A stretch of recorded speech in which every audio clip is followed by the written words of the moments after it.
ओम नमः। 9 दिसंबर 2023 शाम को 7:30 बजे। ये वीडियो मैं रिकॉर्ड कर रहा हूँ आने वाले उस वक्त के लिए, जिस वक्त के बारे में आज के लोग उस वक्त में क्या होगा वो नहीं जानते, और 2040, 50, 60 में, 70 में उनको ये पता नहीं होगा कि 2023 में क्या हुआ था। हिस्ट्री पता रहती है, लेकिन पूरी तरह से आज आने वाले कल के रास्ते खोजने का जो प्रयास होता है वो नहीं होता है, नहीं किया जाता है। आज मैं आपको समझाने जा रहा हूं, अगर आपके शहर में परमाणु हमला हो तो आप कैसे बचे। मैं कोई छुपने का तरीका आपको नहीं बताने जा रहा हूं, नहीं, मैं आपको ये बताने जा रहा हूं कि 2023 में, 2022 और 2023 में दो चीजें हुई है। जो लोग आज के वक्त के हैं उनको तो बताने की जरूरत है नहीं, लेकिन ये मैं इसलिए बता रहा हूं कि मैं समझ रहा हूं कि मेरा ये प्रवचन 2050 में कोई सुनेगा, यानी आज से 27 साल बाद, और वो उसके दिमाग में क्वेश्चन होगा कि परमाणु हमले से हम बचे कैसे। तो आज मैं आपको बताने जा रहा हूं आज की सिचुएशन। 2022 में रशिया और यूक्रेन के बीच युद्ध हुआ, और वो युद्ध आज तक चल रहा है। फिर इजराइल और हमास के बीच में युद्ध हुआ 2023 में। इसमें बात ये थी कि हमास ने इजराइल पर 5,000 मिसाइल दागे। इजराइल ने उस 5,000 मिसाइलों में से 90% मिसाइलों को तो डिसएक्टिवेट कर दिया, यानी आसमान में ही तोड़ दिया, लेकिन 10% मिसाइल्स इजराइल के शहरों को, लोगों को ये मौत का कारण बने। उस तरह से इजराइल ने भी गाजा पर हमला किया और वहां भी मनुष्य हताहत हुए, जानहानि बहुत हुई। लोग शिविरों में रहने लगे, खाने पीने की दिक्कतें पैदा हो गई। 2023 की बात कर रहा हूं, जहां पूरी दुनिया ग्लोबलाइजेशन है, डिजिटल वर्ल्ड है, पूरी दुनिया आज पढ़ी लिखी है, फिर भी ऐसा हुआ है। आज मैं क्यों बता रहा हूं? क्योंकि 2040-50 आते आते परमाणु वेपन्स, परमाणु हथियार का उपयोग आम हो जाएगा। एग्जाम्पल के तौर पे किसी एक देश को आप अपने मन में इमेजिन कीजिए, उस देश का कोई बड़ा शहर परमाणु हथियार से नष्ट हो गया। जैसे दूसरे विश्व युद्ध में हिरोशिमा नागासाकी जैसे शहर पूरी तरह से परमाणु हथियार से, परमाणु बम से नाश हो गए थे। मैं 1944 की बात कर रहा हूं। तो 2050 आते आते परमाणु हथियार के हमले बहुत बढ़ेंगे। परमाणु हथियारों के साथ इंसानों की जिंदगी चलेगी।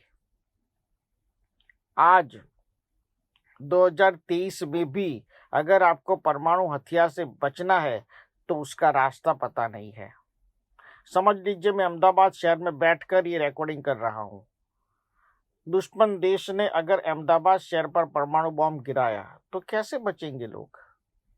कोई रास्ता नहीं, कुछ पता नहीं।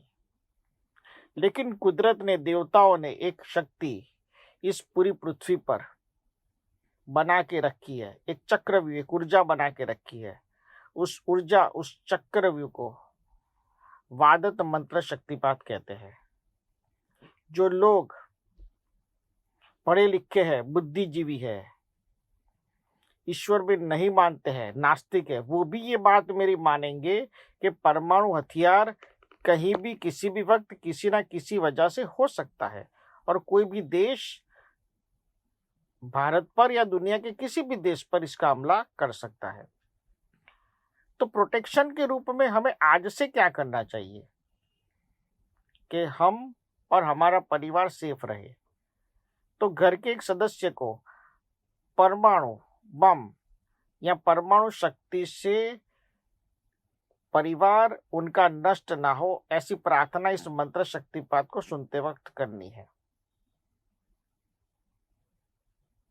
अगर ये मंत्र शक्तिपात रोजाना सुना जाए और पीढ़ी दर पीढ़ी बच्चों को भी समझाया जाए कि भाई रोजाना 1 मिनट निकालो और ये मंत्र शक्तिपात सिर्फ सुन लो, ताकि परमाणु हथियार या परमाणु युद्ध से आप बचे रहे।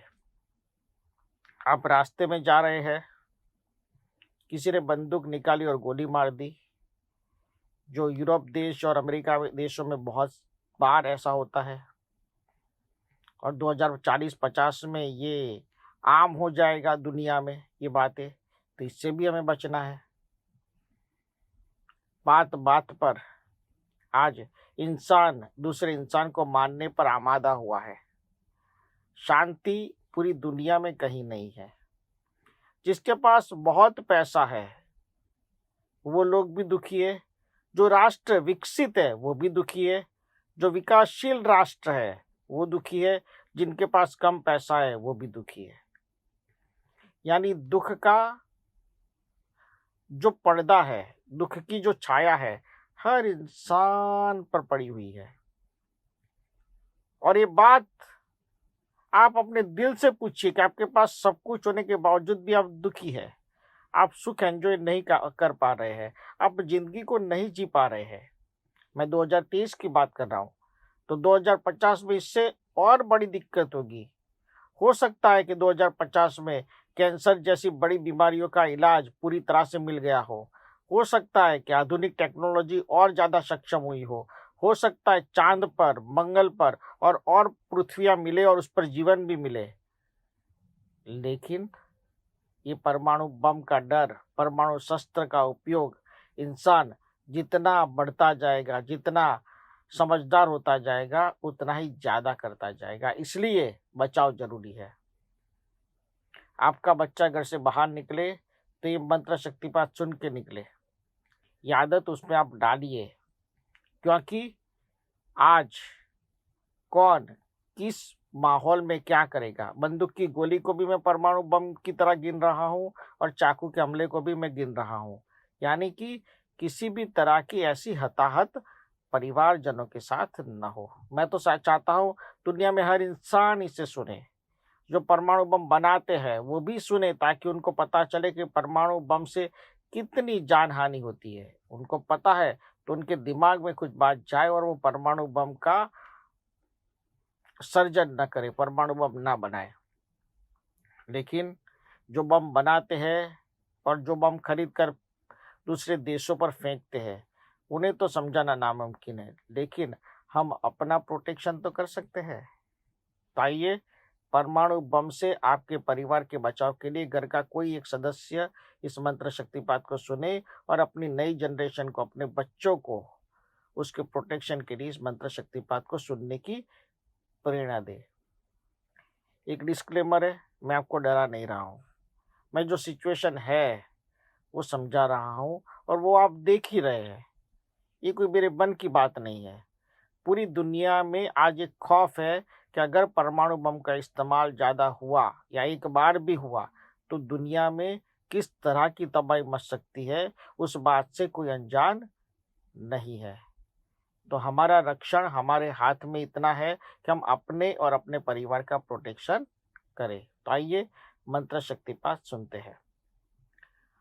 ओम त्रिदावी सूर्य विदंत्य रक्षामि हामिहा नमः।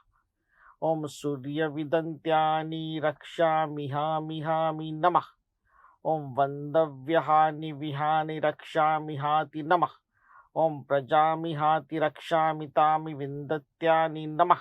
ओम प्रभं प्रभं प्रभ प्रभं प्रभं प्रभ प्रभं प्रभं प्रभं प्रभं प्रभं रक्षामि तामि नमः। ओम नमः। 1 मिनट से कम का यह मंत्र शक्तिपात है और 1 मिनट आपको देनी है किसके लिए? आपके खुद के लिए, आपके परिवारजनों के लिए। मेरा काम था, मेरे पास जो ज्ञान है, कुदरत ने मुझे जो ज्ञान दिया है, मैं आपके साथ उसे शेयर करूं और आप उस ज्ञान का उपयोग कर अपने परिवारजनों को प्रोटेक्ट कर सके।